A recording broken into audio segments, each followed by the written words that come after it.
Welcome back for another year of Sales Pipeline Radio. As we grab our boards and swim out into the sea of ideas with the man who's going to take us to new... I'm trying to come up with a new image here. He's going to take us out to see new islands of discovery that we've never found before. Paul, Happy New Year. How are you doing? I'm hanging in there. My voice is still a little rocky. Still battling a cold I had right before the holiday, but hoping that you'll cheer me up with some good news here. Well, I was a little hoping for the surf the waves of the sales pipeline today. I am. So Happy New Year. We are recording today live from North San Diego, where I've taken the family down for a little post-holiday beach time / Rose Bowl game a couple of days ago. There you go. And I'm literally staring out at the Pacific Ocean right now. So I don't get to do that very often as we record the pipeline, but here we are. Catch a board and swim out there and see what you can find. I can't balance on a sidewalk, Paul, so the surfboard is not in my future, but it is really nice to be down here. It was awesome to be at the Rose Bowl early. I do have a question for you. Maybe I'll ask our guest this question as well. Every year I'm always curious, when do you have to stop saying Happy New Year? Because I feel like it's January 3rd today. It's clearly we can still say it. But at what point does it become weird? After you suddenly realize that the New Year's not going to be different than the last year, and so or it's just not going to be happy. Not going to be happy. Phrase. Yeah, I always figure if it's sometime in January and you haven't spoken to someone yet, Happy New Year is still okay. And then I think sometime around the Super Bowl, you should probably give it up. Once it's reasonable to start buying Valentine's stuff. Been literally at the store for the last week already. I think that's the time when it's ready to go. Somewhere it fades away. Clearly I've already had enough coffee this morning, but welcome to, as Paul said, another year of Sales Pipeline Radio. Very excited to have you joining us. If you're joining live on the Funnel Media Radio Network, listening at work today, Happy New Year. Hope the year is off to a great start. It is the second work day of the year, and hopefully you are already focused on the goals you need to achieve. If you're joining us from the podcast, thank you so much for subscribing. Our numbers continue to be very humbling as they grow, so thank you very much for everyone who subscribes to Sales Pipeline Radio through the iTunes Store, through Google Play, through Stitcher, and all the great places the podcasts are available. And every episode, Sales Pipeline Radio is always available, past, present, and future, at salespipelineradio.com. We are featuring every week some of the best and brightest minds in sales and marketing, and B2B. Today is absolutely no different. Very, very excited to have with us. Very first episode of 2019, Scott. We've got Scott Ingram. He is a long-time B2B sales professional, highly successful at a number of companies in his career in marketing technology, currently an account director at Relationship One. Also, the author of the fairly new book, published in October of 2018, Sales Success Stories, 60 Stories from 20 Top 1% Sales Professionals. Scott, how you doing? I'm great, Matt. You know, you guys usually talk about sports, and I was going to revel in my Longhorns taking down Georgia in the Sugar Bowl, but I didn't get the opportunity. Well, you know why we can't go there is because the engineer who usually starts the conversation is in deep mourning for the Minnesota Vikings, who didn't even make the playoffs this year after going to the championship game last year, and my Michigan Wolverines, who continue to explode in the big games here. So that's why we're staying away from sports here this time. Oh, no, let's lean in. I mean, we don't have to talk about Harbaugh's job security right now. That's a whole other, that's a lot more than a half-hour episode. Goodness. I thought Texas, Georgia, that was a thorough and consistent beating of what could have been a playoff team in Georgia. So your Longhorns did very well. My Huskies, unfortunately, decided to only play the second half of the fourth quarter in the Rose Bowl. And so I think if they would have had literally like 4.5 more minutes, they might have been a little closer to winning that game. But it's been fun the last month or so to watch the college football game, and at least our Seahawks are still in the playoffs. We got a big game coming up this weekend, the wild card weekend. But Scott, so as a sales professional, someone who's been involved in selling for a very long time, successfully in a number of different companies, what does New Year mean to you? What does January 3rd mean to you as a sales professional? And what are you doing and focused on to set up a successful year for yourself? Well, and unfortunately for all of us in sales, January 3rd means my number's at 0.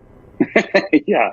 So, you know, there's always the reset of the clock, but with that comes the fresh start. I'm in a really fortunate position here where I've been in the same role for the last 3 years, working on a pretty consistent set of accounts. So my work for 2019 began a couple of months ago. But, like everybody, right, it's refreshing those relationships. This is a very interesting transition week because a lot of folks still aren't back. So I've been kind of feeling people out just to see if they've even made it into the office yet. It is interesting. I mean, I think, for those of you that are looking for sort of a fast start to the year, it's January 3rd. There's some people still at work. There are some offices that I think are still closed this entire week. I'm sitting here in San Diego. My kids are off school until next Monday. So I think a lot of people are taking advantage of that. There's not so much you can do about that, though, right? I mean, I feel like this happens a lot during the second half of December. It happens at the end of November, depending on when Thanksgiving lands, and you may lose a number of selling days, just based on when the calendar lands. I mean, as a sales professional, that doesn't change your number, though, right? I mean, you still have to hit your number. It just may take you a couple more days to get going. How do you mentally sort of adjust for that? How do you figure out how to get yourself on track when people do start showing up? Well, I think you just have to recognize that it's going to happen. It's part of the natural business cycle. The summer tends to slow down as well. And, you reach out and you have conversations where you can. I mean, this has been a really productive week for me so far because the folks that are in the office are really dialed in, right? I mean, they're ready to go. It's the beginning of their year too. So, there's a lot of great conversations that can happen this time of year as we start to think about what are we going to do together in 2019 and those types of conversations. And then, when it doesn't work and the guy you really need to talk to isn't going to be here until next week, then, you work on the planning and you work on the goal setting and you work on really laying that foundation and coming up with the plan that's going to help you get to the end of the year in the place that you really want to end up. Well, and as you and I both know, I mean, there's always some reason why you're not able to hit your number, right? There's always going to be an excuse. Either people aren't back in the office, or nobody answers their phone anymore, or it's August and everyone's on vacation. I mean, there isn't a perfect selling environment. So I think some of this is having a proactive plan. Some of this is just managing through what is just sort of the adversity that often comes with selling, knowing that the majority of people you talk to aren't going to buy, the majority of people you call aren't going to answer their phone. And so it really kind of gets me back to sort of the mental game of sales. I mean, it's not just making more phone calls. It's the mental game of knowing what it takes to get through some of those quote unquote excuses other people make. What have you seen in your time? I mean, you spent a lot of time in this book, and really even before this book, with your podcast and with your some of your other content, talking to some of the most successful salespeople. What are some of the common mental best practices they bring that help them overcome some of the excuses other people bring to the table? Yeah, good question. And one of the things that happened with the book is, as I asked folks for these stories, initially we tried to figure out a framework and decide, okay, what are the most important topics that we need to make sure we cover, and how are we going to organize this and structure this? At a certain point, I just sort of gave up and said, look, forget about that. Write the stories about the things that are most important and most impactful for you, and I'll figure out how to organize them. And the organization ended up being 4 main sections. And it's no accident that the first section is a little over a dozen stories on mindset. Right. Mm-hmm. So the mindset is so critical and important. And at the end of the day, it just becomes having a practice around it and being mindful of your mindset, going into this and having some intention and being thoughtful about how am I coming across? How am I feeling? What can I do to shore that up?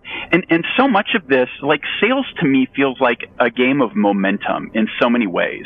So yeah. I think it's really important to find whatever ways you can, and you have to do it in ways that you fully control, right? That aren't dependent on the outcome of somebody else doing something or not doing something.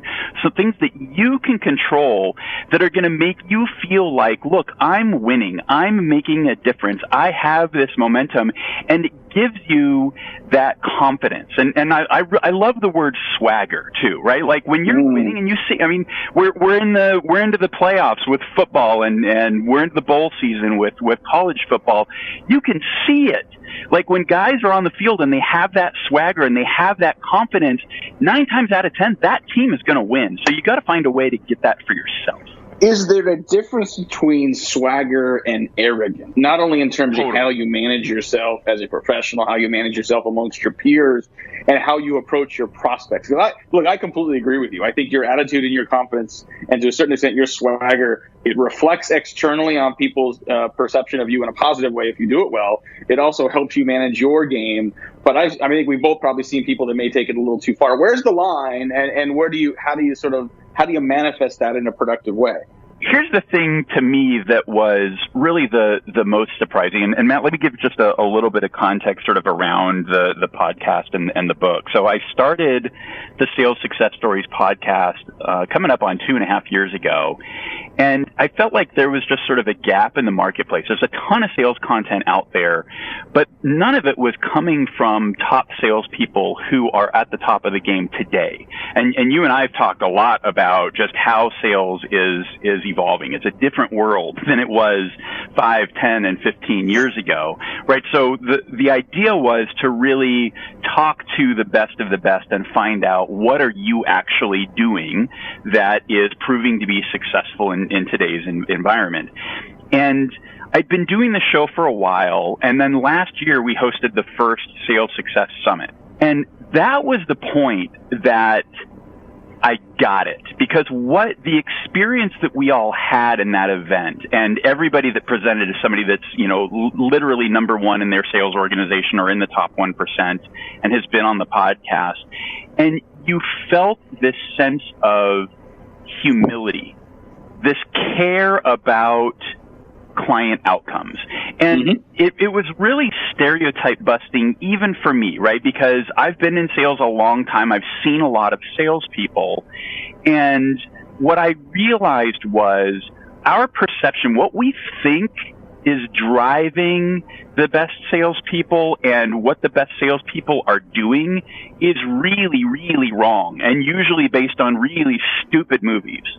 The core of it is that humility and that caring. And if you combine that with the confidence and the swagger, then you're going to end up in a good place, and you're not going to end up in this ego, arrogant sort of trap. Talking today on Sales Pipeline Radio with Scott Ingram, who has written the new book, Sales Success Stories, 60 stories from 20 top 1% sales professionals. And you can certainly find this book anywhere fine books are sold, as well as Amazon.com and others. And before we take a quick break here, Scott, what compelled you to want to put all this together? I think it's been fascinating to me to watch your career, not only as a successful sales rep, but also someone who has invested a lot of time creating content to give back to the industry. I think some of this, because you sell into MarTech, I imagine that some of this probably has a material impact on your own pipeline from a network standpoint. But where's the passion come from to put this together? Yeah, well, so we touched on the first one, right? Which to me was just sort of a missing voice in the marketplace, right? What are the best salespeople actually doing? In a lot of ways, this is a very, very selfish project for me, though, right? I've always, my entire career, I've heard the Jim Rohn quote that says, "You are the average of the 5 people you spend the most time with." But I never really intentionally acted on that until I started this show. And just by nature of, podcasting is such an incredible platform because it's about dialogue, it's about conversation, and you build relationships through it. So, I'm up to 58, 59 episodes at this point, and that's 58, 59 relationships that I have built, and 58, 59 mentors that I have developed. And so the material impact on my own results is more because of that. It's just because I'm able to surround myself with the best people and be able to ask them questions. And then again, through the podcast and through the book and through the summit, I'm able to share those mentors a little bit more broadly and a little bit more publicly. Love it. We're going to have to take a quick break, pay some bills. We'll be right back with more with Scott Ingram, where we talk more about some of the success stories and best practices from the best sales professionals, also the impact it can have and the lessons it has for B2B marketers as well. We'll be right back. You're listening to Sales Pipeline Radio. Are you tired of sending sales emails and wondering if they're ever even opened? Well, if so, you need MailTag. MailTag is a Chrome browser extension for your Gmail that allows you to track your emails in real time. You receive alerts right away, right on your desktop, as soon as your emails are read. And as a special thank you for being a listener of this podcast, we've teamed up with MailTag to provide you guys with a very special discount on your MailTag subscription. So listen up, grab your pen. You're going to want to write this down. It's the promo code Heinz, H-E-I-N-Z. Use that and you can get 50% off for life. That's right, forever. If you want to just check it out, you can start a completely free 14-day trial by going to mailtag.io.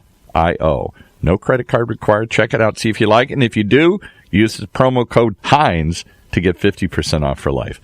Well, that's all we can tell you. It's up to you to do the rest. Find out if your emails are read. Quit guessing. The way we do business is advancing faster than ever before. Yet amongst the disruptions, there's one pillar that stays standing through it all: the power of a relationship. Relationships are at the core of everything. So how are today's organizations developing, nurturing, and leveraging them to drive success? Join Matt Heinz and Sigster's VP of Marketing, Justin Keller, for the on-demand webinar, The State of Relationship Marketing, and learn how your team can bridge the gaps between relationships and revenue. Listen now at HeinzMarketing.com. That's HEINZ marketing.com. All right, back to Matt and his guests as they talk about the relationships they've built from their different podcasts here. You know, it's interesting to hear Scott talk about that, Paul, because I think the way he's using it is not only to create content, but also to meet people he wants to meet, to spend time with people he wants to meet. I mean, it's, you know, we're 3+ years into doing Sales Pipeline Radio, and not only has it been a fun way to invite people into a value-added conversation where we all learn from them. I get to spend time with someone that I may not otherwise have known. But the more readers we get and the more listeners we get, the more people come and say they want to be on the show as well. So you end up sort of having this exponential impact of people that you meet, stories you hear, content you're exposed to. And, you know, as a service provider, it's great for us. And I know for, you know, if you're a sales professional trying to build a pipeline in a market, your ability to have more of those conversations is instrumental. It's no surprise that Scott Ingram, our guest today on Sales Pipeline Radio, has been so successful in his career in selling as part of this as well. And Scott, I think we've been talking about lessons for salespeople. Want to spend a little more time talking about that, but why should B2B marketers read this book as well? What's in it for them, and why should their reading list at the beginning of 2019? Yeah, I love that you're thinking about that, Matt. I mean, one of the things, I straddle those two worlds, right? I am a seller. I have been a seller the whole of my career, but the majority of my career, I have worked with marketers. And so for me, I feel and see and experience the sales and marketing divide acutely, and it pains me. And, you know, at the end of the day, I think that there is, going back to stereotypes, right? There's a misunderstanding on both sides about what the other side does, right? And there's a lot of blame and everything else. I think the value of this book to a marketer is getting inside the head and understanding how are great salespeople really thinking. And I hope that they come away with sort of the same experience that I did, that is, wow, these people are actually nothing like what I thought they were. These aren't people who are going to run over their own grandmother in the name of a commission check. They really do fundamentally care. I think that relationship between sales and marketing is important. The empathy is important. I look at some of the things that are making salespeople successful, and some of the things we've talked about in terms of maybe not, well, I guess I was going to say maybe not swagger, but I think about some of the best, you know, B2B marketers and demand generation professionals that are partnered with salespeople that you and I both get to work with in this industry. I mean, they're people that have not an ego, but a level of confidence. They have a level of resilience. They're not, you know, sort of always running a fire drill to make the next campaign sort of the be all end all. They're less in the hacking business and more in the systems scalability business. And I think it's a different mentality, and it takes a little bit of thinking through the long play, right? I mean, you have to have a plan for what you're going to do today. But I know just in reading your book and hearing the secrets of people, like a lot of your best salespeople aren't just worried about, you know, making their 40 dials today. They're knowing that some days you do it, some days you don't. Some days you hit your lead numbers, some days you don't. But the long play is what most people are after, and that's where most people end up seeing their success. Well, absolutely. And I think the difference in a lot of this for both sides comes down to the difference between tactics and process. And there's so much focus on the nitty gritty of the tactics and like, what subject line are you going to use and that kind of stuff. But you know what? If you've got a really solid process, whether you're a marketer or you're a seller, you're going to be more successful, right? And that ended up being the last biggest section of the book was just around sales process, because what I have found is that the most consistently successful, that's the other thing I really qualify on, is I'm not really interested in interviewing folks that won the sales lottery, right, and just sort of walked into a mega deal and looked like heroes when they really didn't do the work. It was probably a marketer that did that work and pulled that opportunity in. But instead, they have figured out who they are, what makes them tick, what their unique skills and capabilities are, and they've really treated sales as a craft and created a process that they can consistently repeat. And again, I think understanding what those processes often look like for the marketer is going to be really valuable as well, because if we can tie those two things together, if you can tie the marketing process together with the sales process and have real alignment there and do that through conversations, you're going to have better outcomes. Everybody's going to do this better. And I mean, this is always a fun project for me because it gives me a great deal of empathy trying to market a podcast and a book and some of the other things that I do. And man, this stuff's hard, Matt. Yeah, I mean, if it was easier, there'd be a lot more people doing it, right? I think there'd be a lot more people that would be doing it consistently as opposed to starting something and not necessarily sticking through it.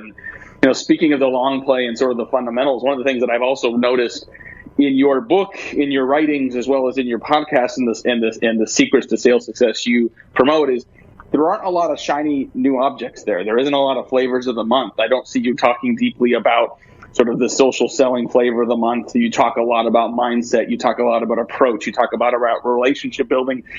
I imagine that's not an accident, that you're really noticing that the long-term sustainable, repeatable success stories in sales are based on fundamentals that have been around for a while and that are probably going to be around for a while longer. Oh, for sure, right? And the core of this, and again, it's the same in marketing too, right? While there has been this huge sea of technological change, and I think marketing in that sense is probably further ahead than sales is. I feel like, I've been watching the marketing sea change I've been a part of it for the last 10 years or so. I think sales is, maybe at year 4 or 5 in that same journey. But the core fundamentals, right? Like engaging with people and caring about them and having a differentiated message that is about them and has value to it. It's all the same stuff. And so, again, I'm going to come back to developing that process that works, right? It's about fundamental things. The icing on the cake is all of the shiny objects and new things that we can try, and maybe that gives us opportunities to enhance things. I think there's absolutely value in being aware of those components, but they really, at the end of the day, shouldn't make up more than, 5, 10, 15% of what's going on. The core, the foundation has to be solid before you're going and playing with all that stuff. Going to wrap up here in a couple minutes with Scott Ingram. He is the author of the new book, Sales Success Stories. You can certainly find and buy a copy on Amazon.com. I also encourage you to check out top1.f to learn more about the book and the content there. And Scott, clearly you are a very curious person. Spent a lot of time trying to learn. Who are some of the other people in your career that have been really instrumental in helping you get to where you are today? They can be mentors, they can be authors, they can be alive or dead, but who are some other people that you might want to recognize or that you want to recommend other people seek out to learn from as well? Gosh, that's a huge question, Matt. And at one point I made that list and it was incredibly long. I treat almost every interaction as an opportunity to learn. anytime that you get to have that conversation, and I think the key word in all of this is curiosity, right? Just asking questions, being curious, digging into whether I'm talking to my clients and prospects and trying to understand what they're trying to achieve and what's driving that, and what organizationally they're trying to achieve, but also personally what they're trying to achieve and what that means. And then all of the people that I have worked with. One person that I will call out that I know you know, Matt, when I joined Eloqua, our chief revenue officer was Alex Schutman, and Alex is now the CEO of Workfront. I learned a ton from Alex, and one of his fellow leaders at Eloqua who'd been with him for a while once described him as a leader savant. And I think that's a pretty accurate description. It was very, very simple things. He had this core playbook and approach, and he explained it so simply. It didn't change radically, and it allowed us to always really be on the same page. And one of the stories that I wrote for the book is about a process that Alex really brought to the sales team, but became pervasive through the organization, that was about getting it done and doing it right. That model is really game-changing, and I think particularly to a sales organization, because I talk about that really being the formula to eliminate the toxic sales culture, because those do exist. Well, I'll tell you what, I can't tell you how many times, we should probably, Paul, at some point, we ask this question a lot, we should keep track of what people bring up, and Alex has come up quite a bit, and that specific story of hitting your number and doing it the right way has come up in various ways as well. The impact that guy's had, and B2B Martech especially, has been pretty significant. Well, we are unfortunately out of time. I want to thank our guest again, Scott Ingram. He is the account director at Relationship One and the author of the new book, Sales Success Stories. Make sure you check it out on Amazon, get a copy, and check out learn more about it at top1.fm. We are out of time. We will be here again next week. We got a huge agenda of great speakers and participants coming up the next few weeks here in the beginning of 2019 on Sales Pipeline Radio. But for today, on behalf of my great producer, Paul, this is Matt Heinz. Thanks for listening to another episode of Sales Pipeline Radio.